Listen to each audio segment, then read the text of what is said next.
እዩ ይህንን ወረቀት ለሩብቃ በደንብ አድርጋ እንድትፈልግ አደራ ሰጥቷት ነበረ። ሩብቃም ይህንን ወረቀት እያፈላለገች ነበር፣ ግን ደግሞ ቶሎ ማግኘት እንዳልቻለችም ስትነግረው እሱም ደግሞ ያው ሩብቃ ታውቂያለሽ፣ ወረቀቱ በጣም ያስፈልገናል፣ ስለዚህ በደንብ አድርገሽ ፈልጊው ይላታል። ሩብቃም ደግሞ ብዙ እንደሚያለፋት ነበር የነገረችው። እዩ ለብዙ ጊዜ ሲፈልገው የነበረው ወረቀት ዛሬ ላይ በእጁ ገብቶ ይገኛል ማለት ነው። ይህንን ወረቀት እዩ በጣም አስፈላጊ እንደሆነም ለሩብቃ ማስጠንቀቂያ ሰጥቷታል። ሩብቃና አቤል ሰሞኑን አንድ ላይ ነበሩ።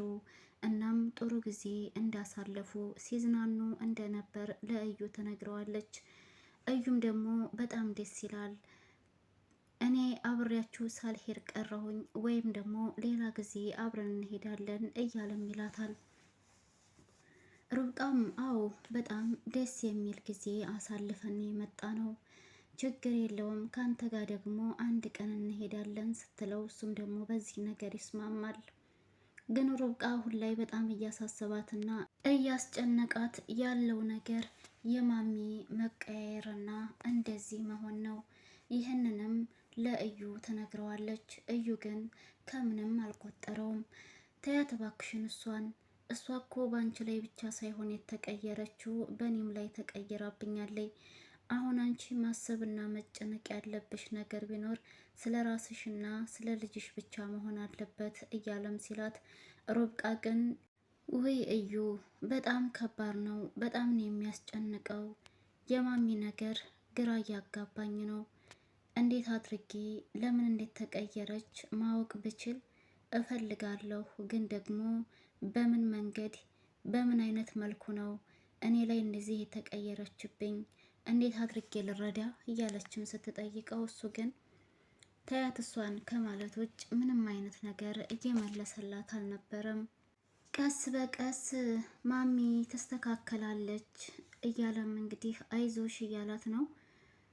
እንዲሁም ደግሞ ሩብቃ እርጉዝ ነበረች፣ ግን ይህንን ነገር አቤል አያውቅም። እዩ ደግሞ አቤል ማወቅ እንዳለበት ነገርሽው ወይንስ አልነገርሽውም ብሎም ሲጠይቃት ሩብቃ ደግሞ እንዳልነገረችው ነበር ያወራችለት። በዚህ ሰዓትማ መስማት አለበት፣ አሁን እኮ አቤልም ቢሆን ምንም አይልሽም፣ ስለዚህ ለምንድን ያልነገርሽው ሲልም ይጠይቃታል። ሩብቃ ግን አይ ቆይቼ ነግረዋለሁ ብዬ ነው። በዚህ ሰዓት እኔ እርጉዝ እንደሆንኩኝ ማንንም ሰው ማሳወቅ አልፈልግም፣ ለዛ ነው ቆይቼ መናገሬ አይቀርም ይዘገያል እንጂ እያለችው ነው። እዩ ደግሞ ለምን እንደሆነ ባላውቅም ቶሎ ብሎ አቤል እንዲሰማ ፈልጓል። አቤልንም ለምን ልጅ አትወልዱም ሲልም እየጠየቀው ነበረ። ሰላም ሰላም፣ ውድና የተከበራችሁ የቻናሌ ቤተሰቦች እንዴት ናችሁ? ሁሌ ሰላም ናችሁ ወይ? ደህና ናችሁ ወይ? እኔ ሰላም ነኝ አልሐምዱሊላ። እንዴት ተለመደው ወደ ቻናሌ በአዲስ ቪዲዮ ተከስቻለሁ። ቤተሰብ ቆይታችሁ ከኔ ጋር ይሁን። ላይክ ማድረጋችሁን አትርሱ። ሩብቃ የሚለው ድራማ እንደቀጠለ ነው። እጅግ በጣም ደስ የሚል ድራማ ይዤላችሁ መጥቻለሁ። እስከ ቪዲዮ ፍጻሜ አብራችሁኝ እንድትቆዩ በትህትና ጠይቃችኋለሁ።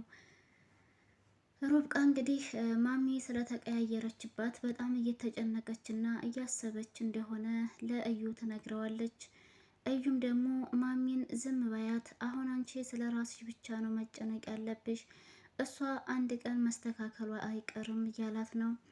ሩብቃ ደግሞ በጣም ስላስጨነቃት ግራ ተጋብታለች።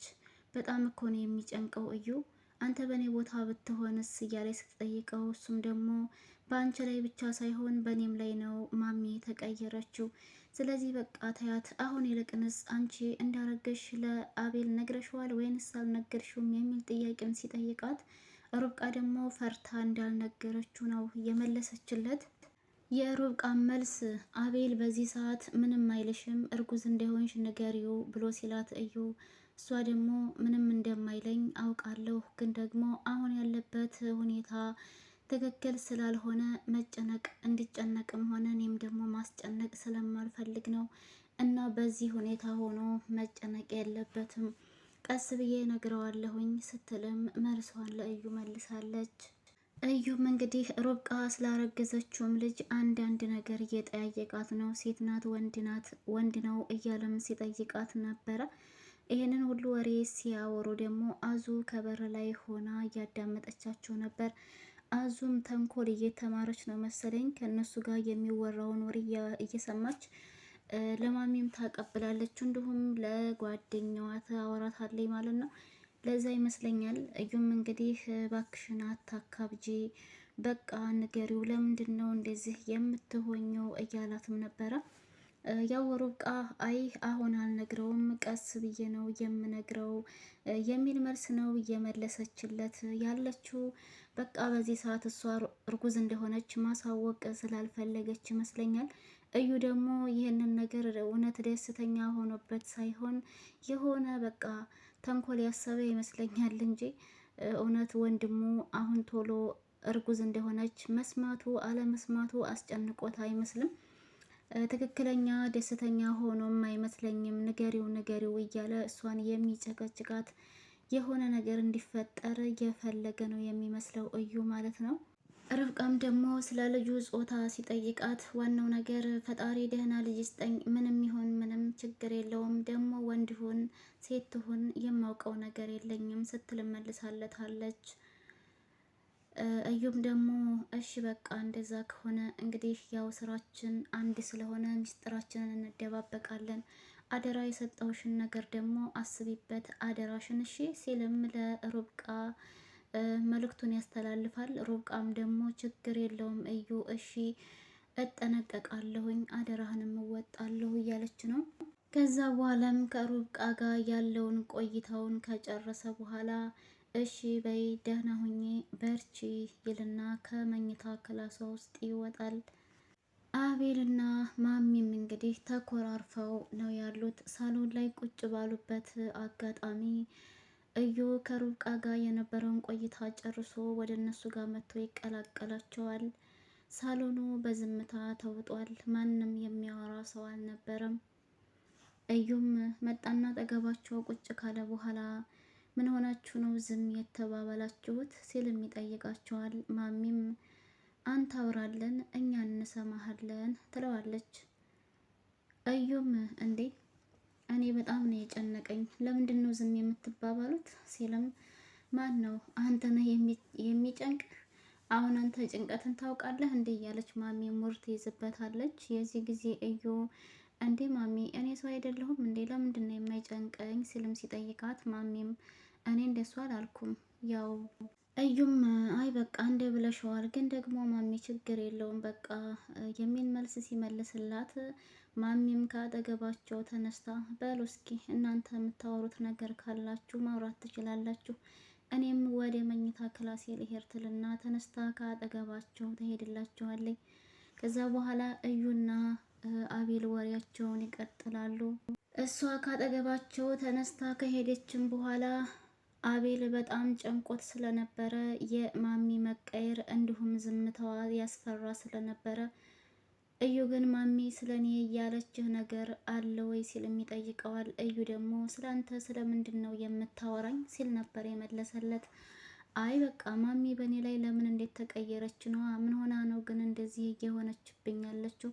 ምንም ነገር ሊገባኝ አልቻለም። እኔም ላይ ሩብቃም ላይ ነው የተቀየረችው ይላል አቤል ማለት ነው።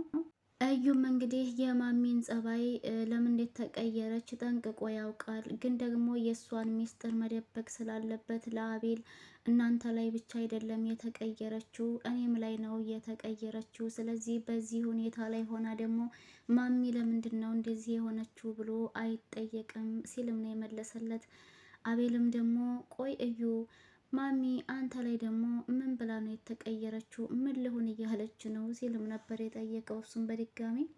አቤልም እንግዲህ የእዩ መልስ አጥጋቢ መልስ ባይሆንለትም እሱስ ልክ ነህ፣ ጭራሽ እኮ አሁን ላይ ማሚ የማትያዝ የማትጨበጥ ሆናለች። ቆይ ግን ለምንድን ነው እንደዚህ የተቀያየረችው ሲልም በተደጋጋሚ ጠይቀዋል። እዩም ደግሞ ይህንን ወሬ ለማለባበስ ብሎ አንተ ግን እየሰከስከኝ ነው አይደል የሚል አዲስ ወሬ ፈጠራ ያነሳለታል።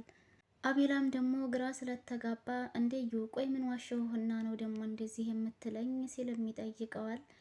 እዩም ደግሞ ከሩብቃ ፍቅር ገብቶልህ ግን ደግሞ ለእኔ ሳታወራኝ ደብቀህ ነበረ፣ በደንብ ነው እንዴ ፍቅር የገባልህ ሲልም ይጠይቀዋል።